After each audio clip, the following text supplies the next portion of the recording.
Sa linya na po natin ang manager ng Eternal Gardens dyan sa may your hometown. Yes, sa Sa may Caloocan. sa may Caloocan. Nasa linya po natin si Miss Marinel Garcia. Miss Marinel, magandang morning po. Daryl Justin at Maine Barreto live sa DWIZ Taliw Channel 23. Hello po, good morning, Sir Daryl and Ma'am Maine. Opo, ma'am, unahin ko na po magpasalamat at nagising po kayo at pinayagan niyo po kami mapaunlakan kami sa umagang ito on a Tuesday.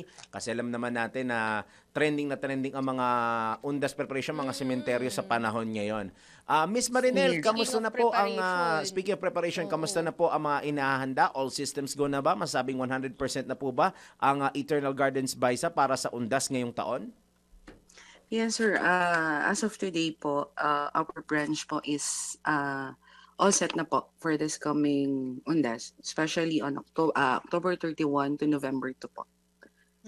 Ano pong may schedule na po ba kayo 24/7 po bang open ng Eternal Gardens Baisa or may up to 10 or 12 midnight lang? On October 31 po to November 1, 24 hours na po ang Baisa branch. And on November 2 until 8 p.m., mag-accept po kami ng visitors sa park. So, pwede mag-over... Kasi alam mo, kadalasan dyan sa experience ko, dyan sa Eternal Garden sa May Baisa, nag-overnight. Yun nga. Ang mga dumadalaw from 31 to 1. Kasi sabi ko yan na rin yung parang nagiging malaki ang reunion madalas ng mga pamilya. Mas malaki pa kaysa sa Pasko. Oo. Nag-aalaw kayo, Miss Marinel, ng pumasok yung mga sasakyan or hindi pwedeng pumasok for that day? For those days? Nag-allow naman po kami. Hindi naman po kami nag-close ng gates for the car. So, open naman po kami. Malaki naman din po yung parking area natin sa loob ng park po. Oo, malaki ang yung Baisa. With that being said, ano ang estimate volume of people or number of people na inaasahan yung pupunta for Undas this year, Miss Marinel? Kasi nag-expect po kami, minsan mabot naman po kami ng 30 to 40,000 po yung pumapasok sa park natin.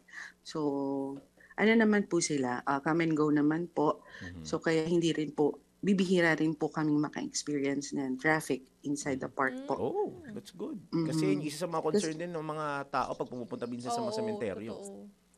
Kasi meron naman po tayong mga assistance from the local government, kaya mas smooth naman po yung traffic flow namin po. Inside and outside Eternal po. Hindi maiiwasan yung traffic, lalo na po sa afternoon ng November 1, pero nasusolusyon na naman po natin agad.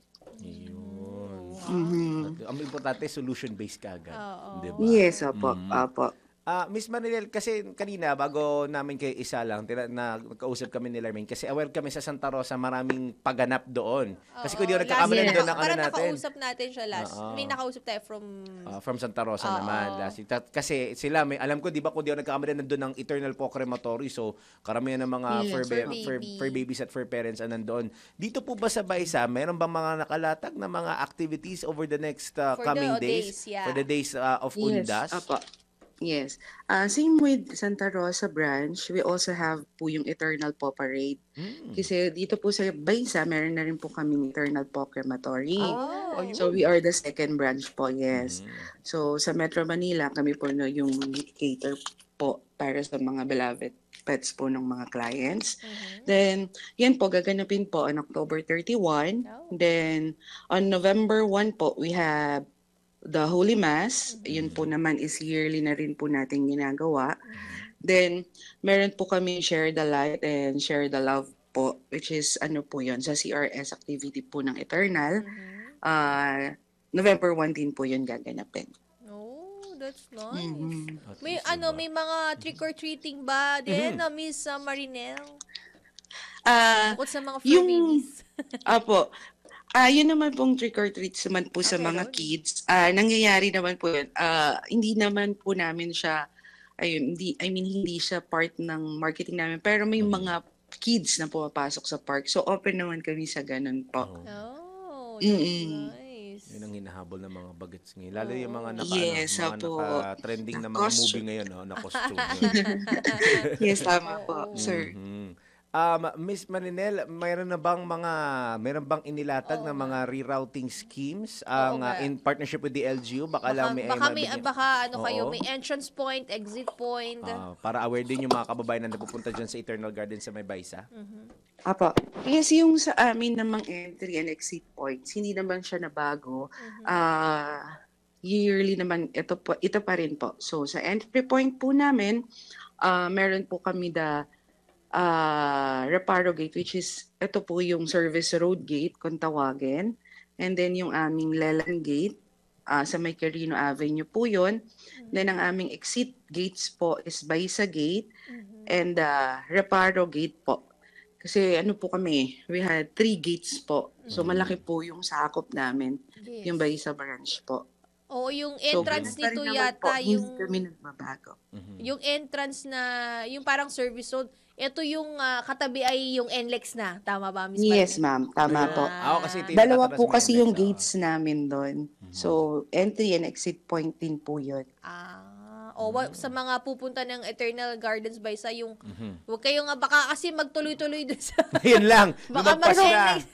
Huwag tayo sa service NLEX na road. pupunta, service road. Doon sa pinaka Opo. rightmost na mismo, hindi doon sa malawakang kalye ng expressway, ha? Oo. Tsaka Baka alam malito. ko Kasi yung iba dumediretso na po ng NLEX. Yun lang. Hindi nila alam.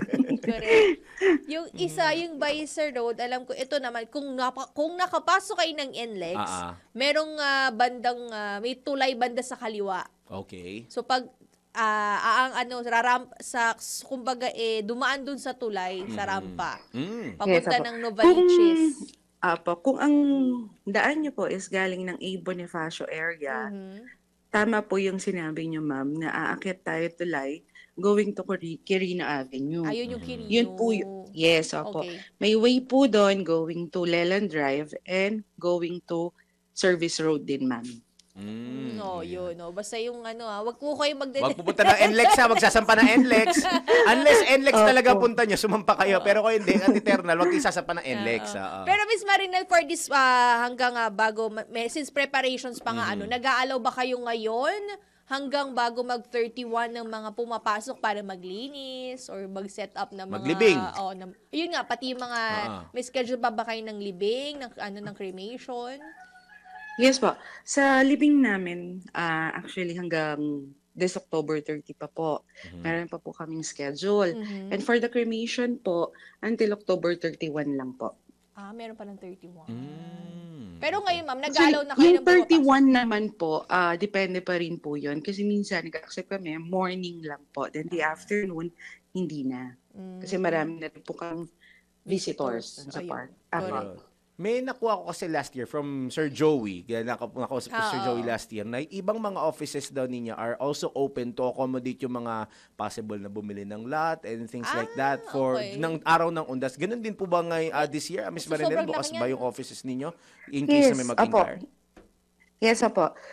Sa period po ng October 31 to November 2, ang office naman po is open from 8 a.m. to 5 p.m. po to assist clients. Hindi naman po kami nagko-close po. Oo, 24/7.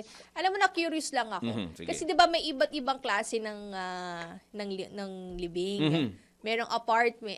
Uso pa ba yung may apartment? Tas meron may yung sa ground. nakalupa, merong bahay. So paano ang sistema nun Miss Marinel? Malaki ba yung variance or yung difference kung naka-bury lang, kumbaga paano siya paano nag-acquire ng ganon. lot? Oo, 'di ba? Okay. Sa Bahisa branch po kasi actually, wala na po kaming available lots.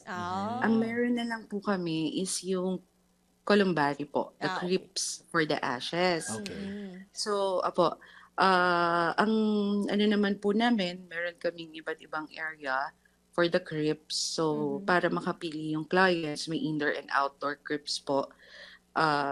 Doon po magbe-base yung prices po natin. Oo, kasi Sa alam mo, location. sobrang lawak ng Eternal Gardens by Isa, pero kita mo talaga na puno na siya talaga. Fully occupied na rin yung mga lots doon. Pero paano pala yun, Miss Marinel? For example, meron kaming lot dyan.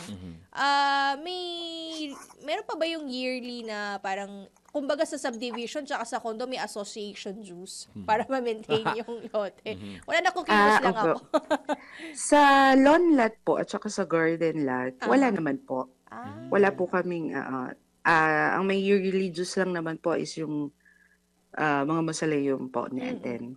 Oh. Okay. Opo, Yung, pero yung the lawn mausoleum is, lots and garden, kadalasan naman po ang binabayaran na lang client is yung pag-aalaga doon sa mismong lot. That's more of the yung maintenance Yung na nag-aalaga lang. na lang ang Yung caretaker binabayaran. na. Caretaker, Yes, opo. Okay. Okay. So, parang perpetual ownership. Ayun. Kanila, Tama? once paid sa inyo Yes, na. opo. Okay. Ayun. Pero mahal din yan dati parang... Meron kasi kami dyan, malapit kami sa saan ba to? Sa Baysa exit. Saan, ma'am? Malapit kami sa exit. Diyan sa Baysa. Papunta ni Miss Marilyn. Okay. Malapit ba kayo sa Madonna, ma'am? Medyo walking distance. Malapit ako sa okay gate, po. sa exit.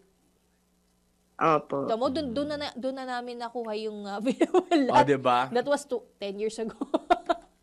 At least talaga it's fully occupied Oo. na. Pero Ayun. anyway, Miss Marinel, thank you so much for the time. Any reminders? pahabol na lang, Oo, message, anong kailangan paghandaan, anong mga bawal dalhin para sa ating mga visitors?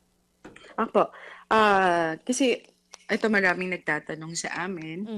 Sagutin ko na rin po yung pagdala ng pets. Yan. So, allowed naman ang pets po inside as long as may leash and diapers po yung mga pets nila. Then, bawal pa rin naman po yung mga hazardous items po at yung mga loud music inside the park. Yun lang po ang pakiusap namin. Kung alam naman po natin na bawal, wag na rin po natin dalhin. Kasi sa gates pa lang po, meron na tayong mga nag-check ng mga taga-local governments at saka yung mga kapulisan natin. So, para avoid na rin po natin yung mga traffic. Kasi minsan yun yung nagkakos po ng traffic sa inspection dahil mga bawal, pinapakiusap. So, hindi pa rin po natin i-allow po yun. So, ano yun, ma'am, pag kinonfiscate, hindi na pwedeng ba, mabawi upon exit? Kasi iba exit. Exactly. Pwede ma'am, pwede po. Kasi may number naman po ibibigay sa client. Pero yung iba kasi, sabi nyo nga po kasi iba yung exit sa end. Ang nangyayari, hindi na nila kinukuha. So, lahat naman po yun, nata-turn over natin sa kapulisan po after po natin confiscate po sa gates. Diba kasi parang pinipil nila na disposable na lang din naman yung parang sige. Yes, Kasi ako. usually kasi ang dala niyan, di ba, iba kasi may picnic, ginagawa kasing picnic. Lalo na May kasi dalang garden kutsilyo, lang eh. Oo. mga lighter. Opo, so bawal pa rin po. Ayan Kasi para sa security rin natin inside the park tsaka po. less hassle. For the nth time, Opo. guys, ha? Makulit. Kasi kung makakalusot man po siya, meron pa rin naman po tayong mga reservist guards inside the park. Nag-iikot po yan. Oo, ayan. Siya. Okay. So I think that's all. Pero See you, on the ma'am, Miss Marinel. ayan, see you daw kayo ni Larmain kasi nakakaloka. Pero Miss Sige, Marinel. ma'am. Opo. Miss Marinel, maraming salamat. Naku, asahan nyo in the coming days, malamang may iba pa mga programa dito sa DWIC na hingi ng inyong mga information and updates Sana'y ready much available. At kung kayo naman may gusto ipabatid, bukas po ang aming himpilan. Anytime, ma'am. Lalo na kung 4 to 6. Pero ma'am, thank you po ulit sa pagising na napakaaga. Salamat po. Yes po. Maraming salamat po. Good morning po. Ayun. Good morning po. Maraming salamat ulit sa manager ng Eternal Gardens Baisa, si Miss Marinel Garcia. Pinoy Gising!